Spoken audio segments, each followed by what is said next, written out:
कळंब येथे दिल्लीतील जंतर मंतर येथे विद्यार्थ्यांवर लाठीचार्जच्या निषेधार्थ विद्यार्थी सन्मान यात्रा। कळंब येथे दिनांक 24 जुलै रोजी दुपारी 12 वाजता सर्व महाविद्यालयीन विद्यार्थी तसेच विविध पक्षी सामाजिक संघटनेच्या वतीने दिल्ली येथील जंतर मंतरवर शांततापूर्ण आंदोलन करणाऱ्या विद्यार्थ्यांवर झालेल्या कथित लाठीचार्जच्या निषेधार्थ माजी शिक्षणमंत्री वसंत पुरके व इतर सर्व संघटनेचे पदाधिकारी यांच्या प्रमुख उपस्थितीत विद्यार्थी सन्मान यात्रा काढण्यात आली। या यात्रेत मोठ्या संख्येने विद्यार्थी, युवक, महिला व विविध सामाजिक संघटनांचे पदाधिकारी कार्यकर्ते मोठ्या संख्येने सहभागी झाले होते। आंदोलकांनी विद्यार्थ्यांवरील कारवाईचा निषेध नोंदवत लोकशाही मार्गाने आंदोलन करण्याचा अधिकार अबाधित ठेवण्याची मागणी केली।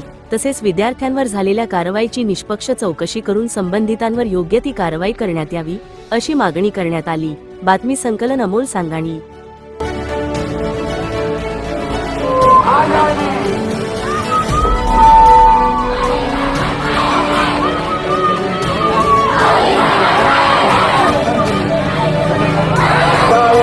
बातम्यांशी अपडेट राहण्याकरिता आजच आमच्या चॅनलला सबस्क्राइब करा आणि बेल आयकॉनवर क्लिक करा।